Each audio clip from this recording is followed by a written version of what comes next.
Hi, Kevin Michalowski with TacticalGearMag.com. We're here at the 2011 SHOT Show at OTIS with Caitlin Olmstead. She's going to show us how to do a breech to muzzle cleaning with the OTIS cleaning kit. Take it away, Caitlin. Hello, how are you guys? We're doing good. Good. Okay, first what we're going to do is we're going to take our cable, not our rod. We're going to screw in our slotted tip. We're going to take our patch. In our patch there's 3 slots. Pick whichever one you'd like.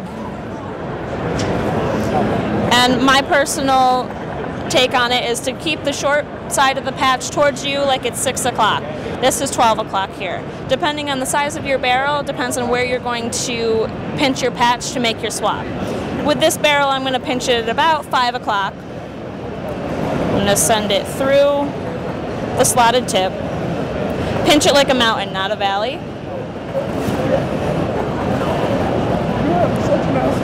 Once you get it through, it only pulls so far, just a slight tug on it, and you're going to flute it over like a little flower. And the whole purpose of the OTIS gun cleaning kit is to clean breech to muzzle. You're going to take all that dirt and debris from the mechanical components of your gun, and you're going to feed it out through the muzzle in the natural line of the bullet. You're going to get a 360-degree clean with your swab. After your swab, take that off. This is reusable. You'll use it 6 different times. You take your slotted tip off and put on your caliper brush. This brush is going to take out any obstructions, anything that's caked on the inside of your barrel. Again, breech to muzzle.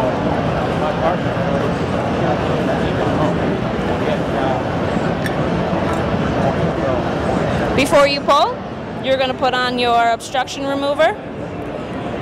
This is for if you did have an obstructed bullet, something that's caught in your barrel, you can feed that through muzzle side, and it's concaved. If your bullet's in there, it's not going, the pressure on the head of your bullet won't mushroom it. It'll slot it around it. You can just push it through there. It'll bring it back through the ejection port. But it also has a small hole here where you can feed your T-handle through, and that'll help you pull the brush out. Like that. That's going to take any obstructions, like I said. After you've done that, you'll want to dry swab through. I'm just going to turn this one over. That's fine. After I get my slotted tip back on. And this is meant for in the field cleaning. Your tactical kit is very compact. It's going to give you easy access. Put it in your backpack. You're good to go.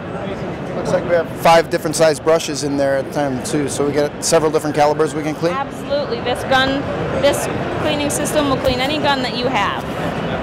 There's a system for any gun. So the dry swab's just going to pull any oil, any leftover stuff from the brush out, and then you're set to go. Go ahead and shoot a couple more 100 rounds. All right. Thank you very much, Caitlin. No problem. I'm Kevin Michalowski with TacticalGearMag.com. We're at the 2011 SHOT Show. Hi, Kevin Michalowski with TacticalGearMag.com. We're here at the 2011 SHOT Show with Matt Furlan from OTIS Technologies. He's going to talk to us about the rail system and some other things he got going on. How are you doing today, Matt? Good. Glad you guys stopped by. Welcome to the OTIS booth. Yeah. It's been a good show so far. Oh, that's great. I'd like to talk to you a little bit about our turned rail system that we have. We came out with this last year. It's a military spec turned rail. All 4 quadrants are identical, and it meets the mil spec. Picatinny actually came to us and asked for gauging to check the rails that they were using, and we said, as OTIS, we're a can-do company, we said, you know what, why don't we just make the rails for you? We know they're right. So that's what we did.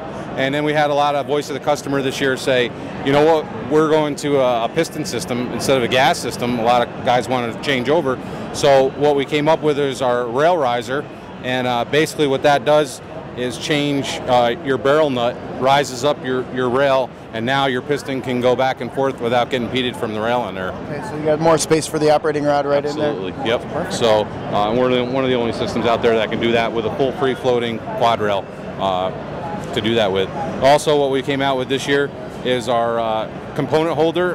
Instead of the foam in the standard kit, we're starting to make an insert, an injection molded insert on those holds the components better, lets you identify where they go easier, and you know, just a little sharper look to it. And then our shotgun brush line, we had guys that were the wads and the choke tubes and stuff. They said they were getting a lot of buildup, some of the police forces with the less lethal rounds, and they wanted a little more aggressive brush. So we did that. We increased our filament size. It's actually 66% thicker filament, and it works great. So you spend less time cleaning and more time shooting. Super. Thanks a lot, Matt. Appreciate it. I'm Kevin Michalowski with TacticalGearMag.com. We're at the 2011 SHOT Show. Thanks again, Matt. Good. Thank you.